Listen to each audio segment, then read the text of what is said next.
मणि जी ने सलाम मणि जी ने चुनौती दी कि इस्लाम पे कुछ दो शब्द बोलकर दिखाओ। मैं बोल रहा हूँ, आपकी डिबेट में बोल रहा हूँ। जिस तरह आरएसएस और बीजेपी हिंदुओं को भड़काते हैं, उन्हें कट्टर बनाते हैं, उन्हें हिंसक बनाते हैं, उनके हाथ में हथियार थमाते हैं, इसी तरह कुछ मुस्लिम संगठन भी हैं जो सीधे साधे भोले भाले मुसलमानों को आतंकवादी बनाने की कोशिश करते हैं, उन्हें भड़काते हैं, उन्हें कट्टर बनाते हैं, उन्हें गुमराह करते हैं। ये दोनों तरफ जो कट्टरवादी हैं, ये देश के लिए खतरा है।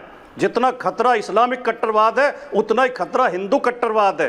ये हिंदुत्व के नाम पर देश को बांटना चाहते हैं, वो इस्लाम के नाम पर देश को बांटना चाहते हैं। इन दोनों से देश को बचाने की जरूरत है। ओके, हर्षवर्धन जी, विजय जी, रामकृपाल जी, राहुल देव जी, रेणु जी।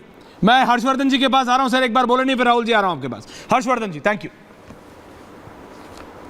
देखिए ऐश्वर्य जी, मुझे लगता है कि राहुल गांधी ने आज जो किया है, उसने इस देश की हिंदू राजनीति को नए सिरे से परिभाषित करना तय कर दिया। कैसे? वो राहुल गांधी जो हिंदुत्व को आईएसआईएस और बोको हरम के समकक्ष मानते रहे, वो राहुल गांधी जो जयपुर में महंगाई की रैली के लिए भाषण देने गए और वहां पूरी तरह से हिंदुत्व पर हमला बोला, वो राहुल गांधी और उनका कांग्रेस जो राम मंदिर प्राण प्रतिष्ठा के लिए जितनी तरह की अड़चने हो सकती थी, शंकराचार्य का बयान लेना, उकसाने का काम करना, वास्तु दोष बताना, मुहूर्त ठीक नहीं बताना, शिखर ठीक नहीं बताना, यानी हिंदू स्वाभिमान की जितनी चीजें हैं वो सब कांग्रेस को बुरी लगती जी। काशी विश्वनाथ धाम बना, जिस भगवान शंकर की आज फोटो लेके बैठे थे। अब हिंदू धर्म अगर पढ़ा होता तो उनको ध्यान होता कि ब्रह्मा विष्णु महेश क्या है। भगवान शंकर की भूमिका ही दुष्टों का संहार करने की है। वो गांधी जी से अहिंसा और अहिंसा से शिव। अब इतनी बड़ी, मतलब हम क्या कहें इस पे, कुछ भी क्या बोले, क्योंकि आज तो बहुत से लोग प्रसन्न हैं और मैं तो 10 आउट ऑफ 10 दूंगा राहुल गांधी को, क्योंकि इस देश में झूठ, और पूरी बात सुन लीजिए ऐश्वर्या जी, झूठ और अराजकता, इस पर जो चुनाव राहुल गांधी ने लड़ा उनको लाभ पहुंचा। इस देश में अराजकों का एक वर्ग है जो लोकतंत्र को खंडित करने के लिए, उसमें बुद्धिजीवियों का भी एक बड़ा वर्ग शामिल है, वो दुनिया के झूठ प्रपंच प्रलाप करते हैं और उस झूठ प्रपंच प्रलाप और अराजकता पर 10 आउट ऑफ 10 है राहुल गांधी।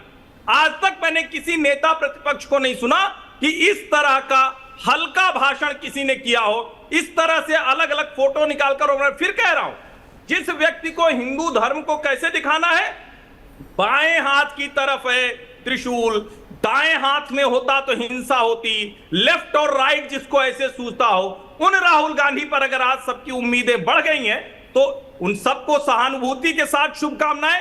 और मैं फिर कह रहा हूं, ये पहली बार नहीं हुआ है। 4 राज्यों की सरकार भारतीय जनता पार्टी की गिर गई थी, तब भी कहा गया था हिंदू राजनीति खत्म हो गई।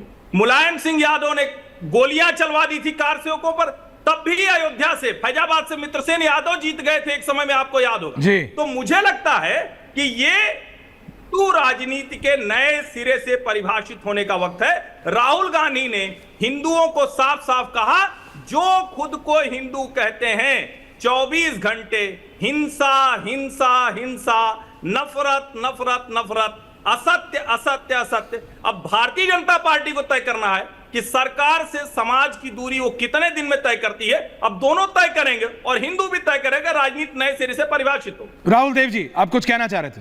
Stay with this window. Rahul Dev ji. मैं ये चाहता था शलभ मणि त्रिपाठी को कि वो चुनौती वगैरह ना दें, शलभ जी को अच्छा होगा। हिंदुत्व और हिंदू धर्म क्या है, इस पर कभी मौका मिलेगा तो उनसे बहस कर ली जाएगी, लेकिन इस तरह की बचकानी चुनौतियां नहीं देनी चाहिए किसी को। आप कितने बड़े बुद्धिजीवी हैं ये पता है सबको। ठीक है, तो एक मिनट, पहली बात ये, नहीं, आप मुझे ज्ञान मत दीजिए प्लीज, मैं आपका सम्मान करता हूं, पर आप मुझे ज्ञान मत दें। मुझे पता है सबके बारे में। और राहुल गांधी ने जितना हिंदुत्व पर बोला है, हिंदुओं पर बोला है, एक बार जो है इस्लाम पर बुलवा के दिखवा दीजिए। जो गाजा में हुआ, जो इजराइल में हुआ, जो इजराइल पे जाके अटैक हुआ, उस पर बुलवा के दिखवा दीजिए। कश्मीर में जो होता रहा है उसको बुलवा के दिखवा दीजिए। और जो 1984 के दंगे हुए उस पर बुलवा के दिखवा दीजिए। क्या कुछ मैं बोलूं? जी जी जी, एक एक करके। शलभ जी वो बोल रहे हैं, फिर मैं आता हूं आपके पास। जी राहुल जी बोलिए। एक मिनट, मैं आशा करता हूं कि आप मुझे उतना ही समय देंगे। मैं बीच में नहीं बोलूंगा और आशा करता हूं कि ये भी अब बीच में नहीं बोलेंगे। कोई नहीं बोलेगा। एक मर्यादा है बहस की भी। आप कितने बड़े हिंदू हैं, अब वो एक अलग बहस हो जाएगी, मैं उसमें अभी नहीं जाना चाहता। यहाँ पे कौन पक्षकार है और कौन पत्रकार है ये भी बहुत साफ हो गया। आप अभी आपके जो मन में सांप्रदायिकता बैठी है उसका उदाहरण आपने 2 बार दिया। अभी आप इस्लाम को बीच में ले आए, आप जीसस क्राइस्ट को बीच में ले आए। इसका क्या, ये क्या प्रासंगिक है आज के समय? आप ज्ञान दे रहे हैं, आप कौन किसको ज्ञान दे रहा है? मैंने तो केवल ये कहा कि चुनौती मत दीजिए। और जीसस क्राइस्ट ये बड़े गंभीर सवाल एक-एक करके सर, एक-एक करके। अलग अलग दृष्टियां होती हैं लोगों शलभ जी एक-एक करके। आपको शायद लेकिन हमारी आपकी एक दृष्टि है, इसका ये मतलब नहीं कि दूसरे अज्ञानी हैं। मैं आपको ज्ञान नहीं दे रहा हूं, उसका तो कोई देश देख रहा है, भारत देख रहा है, जनता को डिसाइड करने देता है। ओके, मैं आपसे केवल सब बहस की मर्यादा का पालन करने का अनुरोध कर रहा हूं आपसे। ओके ओके, राम कृपाल जी। मैं केवल 3 वाक्य। रेणु जी आ रहा हूं। देखिए, मेरा ऐसा मानना है रेणु जी आ रहा हूं कि पराजित के प्रति सहानुभूति नियम परंपरा भी कहले होती ही है। और दूसरा एक मुक्तिबोध की लाइन में सुना करके खत्म करूंगा। उसके पहले एक बात बोल दूं कि प्रतिशोध व्यक्तिगत है या देश की चिंता है, ये झलक जाता है। शहजादा कभी कह दिया था, और तब से जो है आप निजी खुंदक निकालना और देश की समस्याओं को रखना जनता इतना समझती है। मुक्तिबोध की एक लाइन है कि आहत का भी एक अभिमान होता है, वो अभिमान उस कटे नरमुंड की तरह होता है जो रक्त की आखिरी बूंद तक नाचता रहता है। मैं केवल ये कहूँगा कि व्यक्तिगत प्रतिशोध से, व्यक्तिगत खुंदक से राजनीति में कुछ हासिल नहीं होता है। माफ़ कीजिएगा, सबसे पहले अगर जिम्मेदारी मिलती है तो अहंकार को उतारना पड़ता है। कोई भी जिम्मेदारी हमेशा अहंकार के पैकेट में आती है।